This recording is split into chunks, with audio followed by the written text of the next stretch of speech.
ओम श्री परमात्मने नमः। ओम श्री गुरुभ्यो नमः। ओम श्री ऋषिभ्यो नमः। ओम असतो मा सद्गमय तमसो मा ज्योतिर्गमय मृत्योर्मामृतंगमय। ओम शांति शांति शांति। सभी को सादर नमस्ते। देववाणी संस्कृतम यूट्यूब चैनल में महर्षि पतंजलि द्वारा प्रणीत योग दर्शन की लाइव कक्षा संख्या 83 में आप सभी योग विद्या प्रेमियों का हार्दिक अभिनंदन है। मित्रों, महर्षि पतंजलि द्वारा प्रणीत योग दर्शन को हम निरंतर पढ़ रहे हैं और आज हम इसकी आप को कक्षा 83 को पढ़ाएंगे। 82 कक्षाएं 82 क्लासेस को हमने पढ़ लिया है। प्लेलिस्ट में एक कॉलम बना दिया गया है, योग दर्शन की लाइव कक्षाएं, इस प्रकार से कॉलम है। उस पर क्लिक करके आप सभी वीडियोज को देख सकते हैं, पढ़ सकते हैं कभी भी। और आपको यदि कोई कठिनाई होती है, आपको इसमें नहीं मिलता है, तो आप व्हाट्सएप नंबर पर संपर्क कर लीजिएगा 8319694799 पर, तो हम आपको लिंक उपलब्ध करा देंगे। आप लिख दीजिएगा गुरुजी हमें योग दर्शन की कक्षाओं के सभी के लिंक दे दीजिएगा, आपको लिंक प्रेषित कर दिए जाएंगे। और ध्यान रखेंगे, आपसे कोई शुल्क नहीं लिया जाएगा। ये आप सभी के सहयोग से निःशुल्क अभियान हम चला रहे हैं। तो मित्रों, गत कक्षा में मैंने आपको यह सूत्र पढ़ाया था। मैंने आपको ये सूत्र था हमारा, ये 44वां सूत्र पढ़ाता। ये हमारा अभी विभूति पाद चल रहा है, तीसरा पाद चल रहा है, ठीक है। तीसरे पाद का हमने 44वां ये सूत्र पढ़ाया था आपको। इसमें महर्षि पतंजलि जी ने कहा था सूत्र में कि स्थूल स्वरूप सूक्ष्मान्वयार्थवत्व संयमात भूत जया। माने जो योगी है, साधक है, अध्यात्म पथ का पथिक है, वो इन पर संयम करके भूतों पर जय प्राप्त कर लेता है। जो पंचभूत हैं उन पर विजय प्राप्त कर लेता है। विस्तार से मैंने समझा दिया था आपको पिछली कक्षा में, देख लीजिएगा। अब जो आगे का सूत्र आ रहा है उसमें महर्षि पतंजलि कहते हैं कि भूतों पर जय प्राप्त करने का फल क्या मिलता है। जब कोई योगी है इन पंचभूतों पर विजय प्राप्त कर लेता है, अपने अधिकार में कर लेता है, तो फिर उसका फल क्या होता है। तो उस फल को महर्षि पतंजलि जी आगे के सूत्र में आज हमें बताने जा रहे हैं कि जब योगी भूतों पर विजय प्राप्त कर लेता है तब उसको ये सिद्धियां प्राप्त होती हैं। कौन सी सिद्धियां प्राप्त होती हैं? ये सूत्र संख्या 45 है विभूति पाद का। आइएगा मेरे साथ उच्चारण कीजिएगा। ततोणिमादि प्रादुर्भावः काय संपत्त धर्मानभिघातश्च।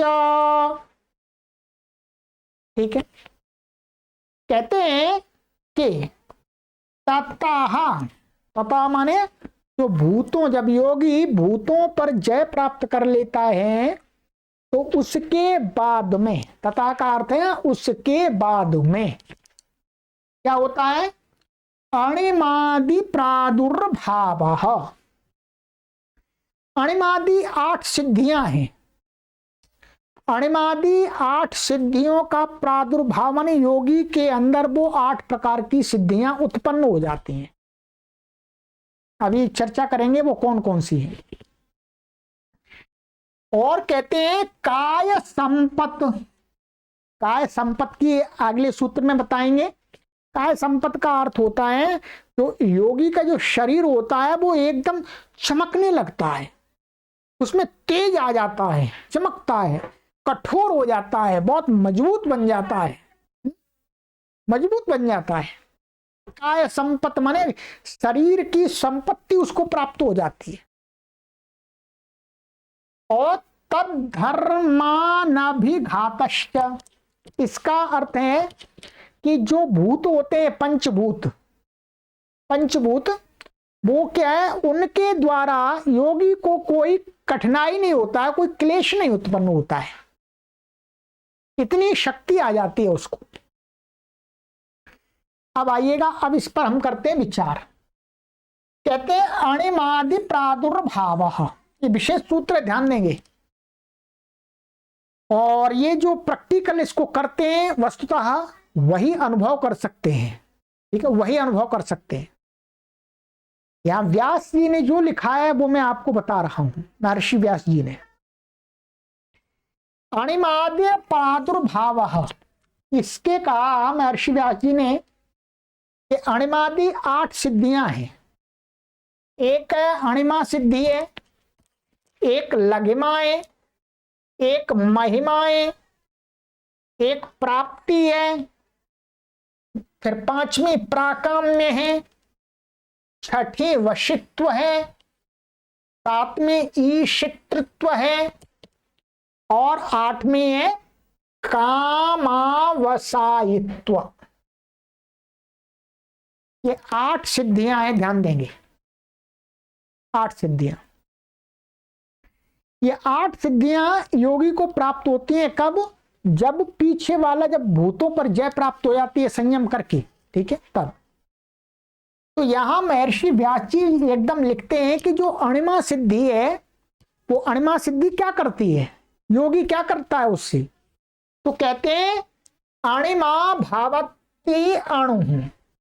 अणिमा सिद्धि के माध्यम से जो योगी है, देखिएगा व्यास जी कह रहे हैं, ये प्रैक्टिकल की बात है, ये योगी कर जानेंगे, समझेंगे, अनुभव करेंगे कि जो योगी है वो अपने शरीर को बहुत छोटा बना देता है।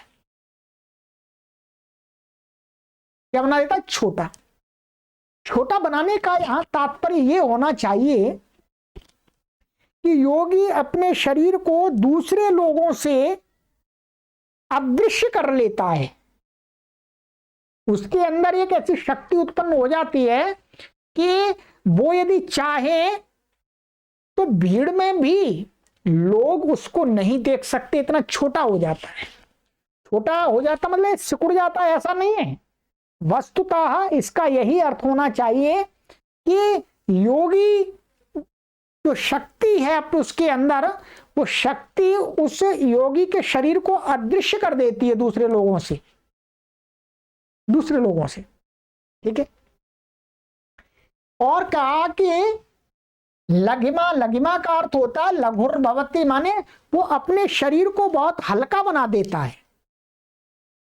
जैसे हमको शरीर, हम तराजू पर तुलते हैं तो मानिएगा मेरा वेट है अभी 52 या 53 है, क्योंकि मैं ज्यादा मोटा आदमी नहीं हूं, मैं सिंपल आदमी हूं, कमजोर आदमी हूं।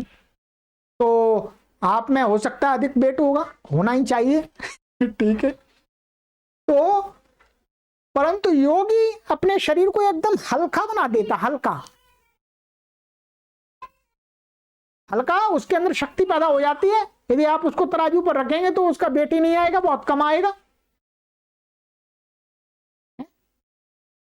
ये शक्ति उसके अंदर पैदा हो जाती है। और महिमा, तीसरी है महिमा। महिमा माने वो अपने आप को बहुत बड़ा भी दिखा सकता है, अपने आकार को बहुत बड़े रूप में दिखा सकता है। ठीक है। और ये महिमा का अर्थ है अपने आप, अपना वजन भी अधिक बढ़ा सकता है, अपने आप को बहुत भारवान बना सकता है। और चौथी है प्राप्ति है, ये बहुत विशेष लग रही है। बहुत सारे लोग विश्वास नहीं करेंगे, और देखिएगा विश्वास की बात बाद में है। यहां पर महर्षि व्यास ने लिखा है, अब इसको ना तो हम गलत कह सकते, इसको लिखा है यहां पर, और इसको हमने तो प्राप्त नहीं किया। हाँ, अब जो योगी लोग हैं, योगी लोग इस बात को जान सकते हैं कि ये वस्तुतः ऐसा होता है कि नहीं होता है। यहां महर्षि व्यास लिख रहे हैं कि प्राप्ति जो सिद्धि होती है उसके योगी क्या करता है, अंगुल्यग्रेणापि स्पृशति चंद्रमशम। ये है तो विशेष सिद्धि कि जो योगी है वो अपने अंगुली के आगे के भाग से यहीं से चंद्रमा को छू लेता है। क्या है, चंद्रमा को छू लेता है। अब ये बात तो बहुत विशेष लगती है जी, क्या कह सकते हैं इसके बारे में। हम यही कह सकते हैं कि यहां लिखा हुआ है, महर्षि व्यास ने लिखा हुआ है, अब इसका प्रैक्टिकल तो योगी लोग कर सकते हैं। पर यहां पर यही लिखा है कि योगी प्राप्ति सिद्धि को प्राप्त करके वो चाहे तो चंद्रमा को यहीं से अपनी उंगली के आगे के भाग से छू सकता है। ठीक है। और पांचवी सिद्धि है प्राकाम्य। ये क्या है, इच्छानभिघाता। ठीक है, जो प्राकाम्य सिद्धि है, जो भी वो योगी चाहे वो उसे प्राप्त हो जाता है।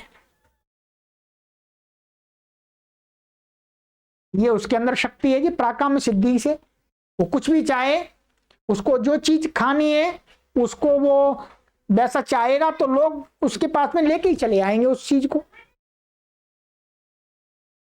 ठीक है, ये प्राकाम्य सिद्धि है।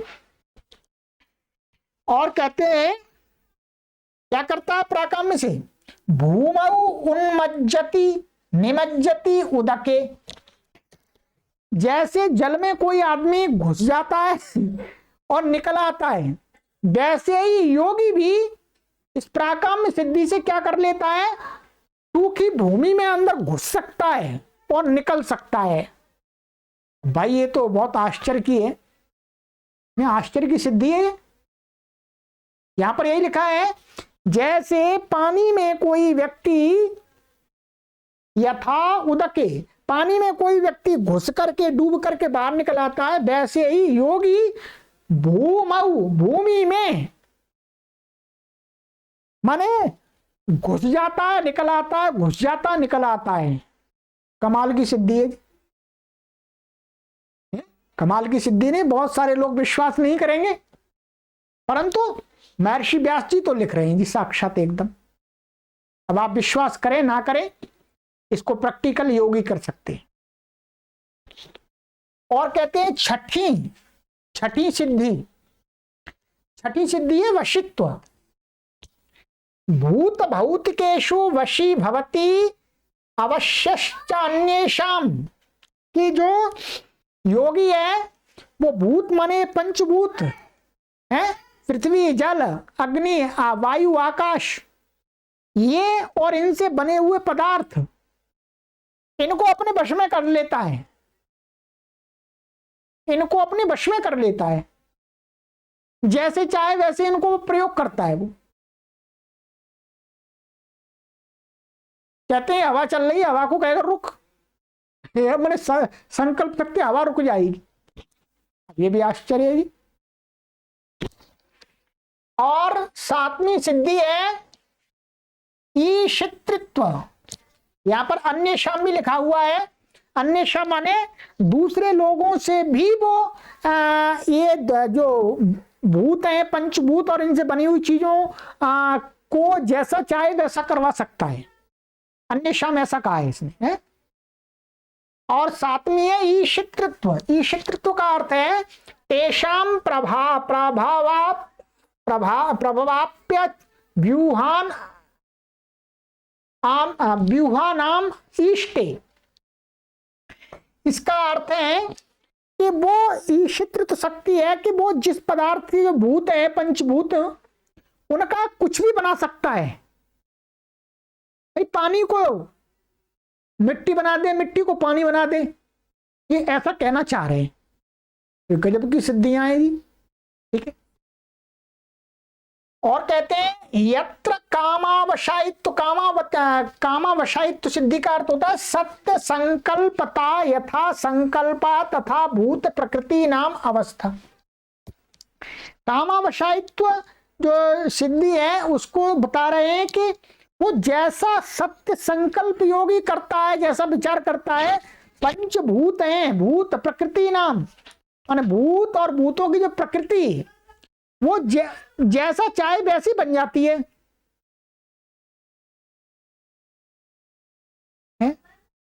अब ये विशेष बात है, कैसी बन जाती है इसका तो भाई योगी बता सकते हैं।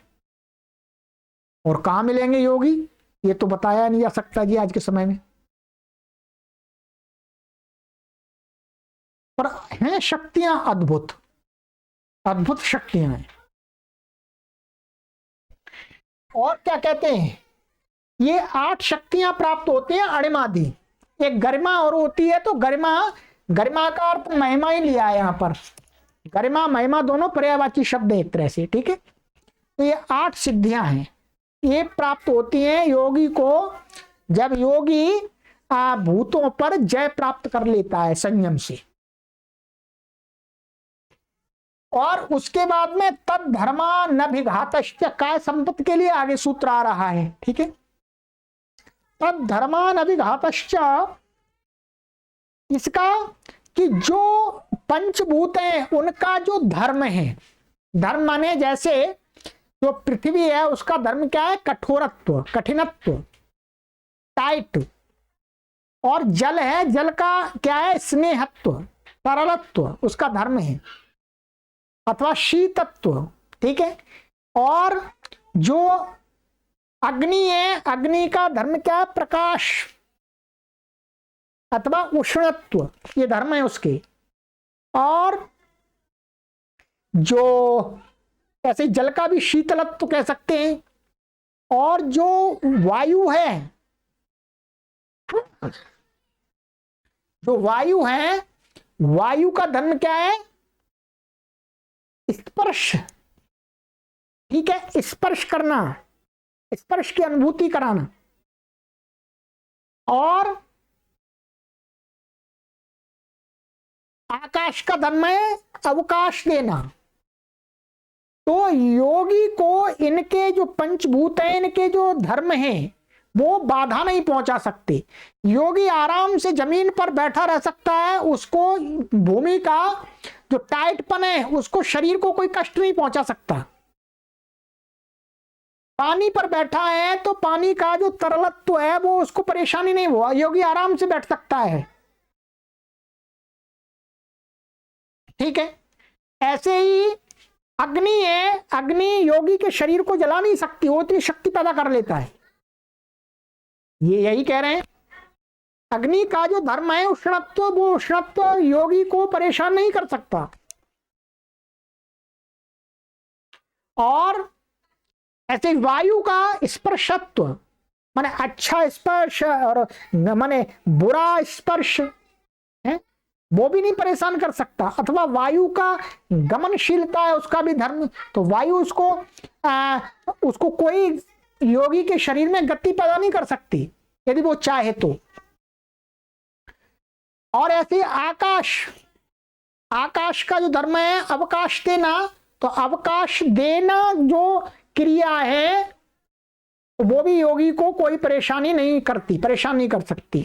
तो तद धर्मान अनभिघातश्च, माने वो पंचभूतों के जो धर्म हैं वो योगी के अनुकूल ही रहते हैं, योगी को कोई कष्ट बाधा नहीं पहुंचाते हैं। तो ये सिद्धियां। ठीक है। अब ये काय संपत्ति यहां पर रह गई। काय संपत्ति के लिए महर्षि पतंजलि जी ने आगे सूत्र बनाया है, उसको देखते हैं काय संपत्ति क्या होता है। ठीक है, काय संपत्ति के लिए सूत्र है आपका 40वां, रूप लावण्य बल वज्र संहननत्वानि काय संपत्ति। काय संपत्ति ये है, कहते हैं रूप लावण्य माने योगी का जो रूप है वो दर्शनीय बन जाता है, लोग देखना चाहते हैं, उतना सुंदर हो जाता है योगी। ठीक है, और बल और उसके अंदर ताकत बहुत आ जाती है योगी के अंदर। वो चाहे तो बड़े बड़े खंडों को पत्थरों के टुकड़ों को उठा सकता है, बल आ जाता है, शक्ति आ जाती है। और वज्र माने उसका शरीर एकदम वज्र के समान बहुत मजबूत हो जाता है।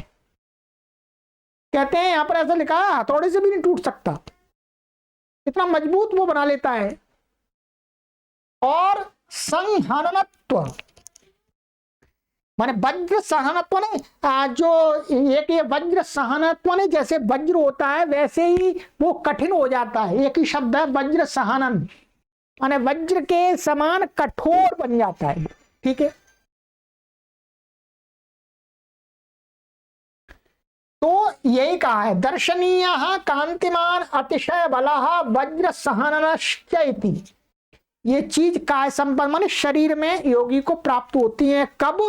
जब भूत जय पर भूत जय उसको प्राप्त हो जाती है पंचभूतों पर।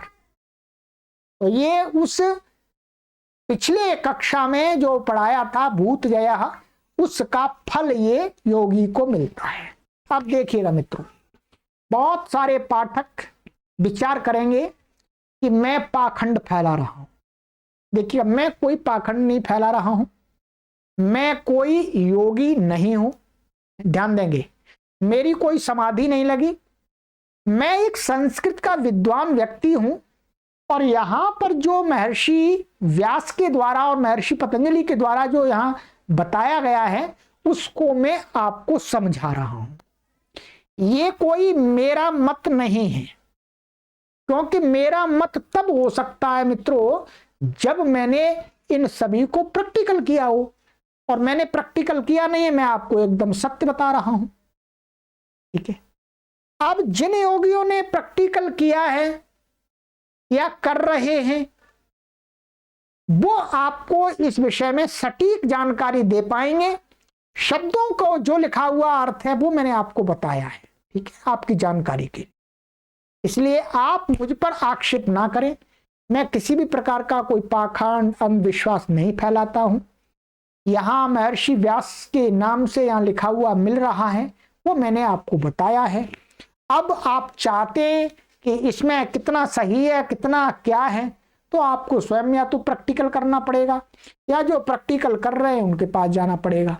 आप मेरे पास मत आइएगा, क्योंकि मैं प्रैक्टिकल कर ही नहीं रहा है। प्रैक्टिकल मैं करने की प्रक्रिया में नहीं हूं। जब कभी आगे करेंगे तब आपको बुला लेंगे। ठीक है, अभी तो हम साफ शब्दों में कहते हैं हम सत्य बोलने का संकल्प लेकर के चल रहे हैं, इसलिए हम नहीं कहते कि हम बहुत बड़े योगी हैं। नहीं भाई, हाँ, संस्कृत के एक विद्वान हैं और धर्म का आचरण कर रहे हैं, लोगों को किसी अंधविश्वास पाखंड में नहीं फंसाना चाहते हैं। इसलिए हमने एकदम साफ कह दिया है, महर्षि पतंजलि के और महर्षि व्यास के शब्दों को ही मैंने बताया है। ठीक है, मेरा इसमें अपना कोई मत नहीं है। चलिएगा, अब आगे की कक्षा में पढ़ेंगे हम आगे का सूत्र। ठीक है, आगे का सूत्र है ग्रहण स्वरूप अस्मितान्वयार्थवत्व संयमादिंद्रिय जय। ठीक है, चलिएगा, और इस पूरे योग दर्शन को आप पढ़ लीजिएगा मित्रों, एक अवसर है। ठीक है, शब्दशः ही पढ़ लीजिएगा, अभी वीडियो कॉलम में आपको मिल जाएंगी। और इस वीडियो के डिस्क्रिप्शन में भी मैंने प्लेलिस्ट का लिंक दिया है, उस पर क्लिक करके आप सीधे पूरी प्लेलिस्ट को क्रमानुसार देखिएगा। मेरा भी संकल्प है कि मैं पूरे योग दर्शन को आपको पढ़ा दूंगा।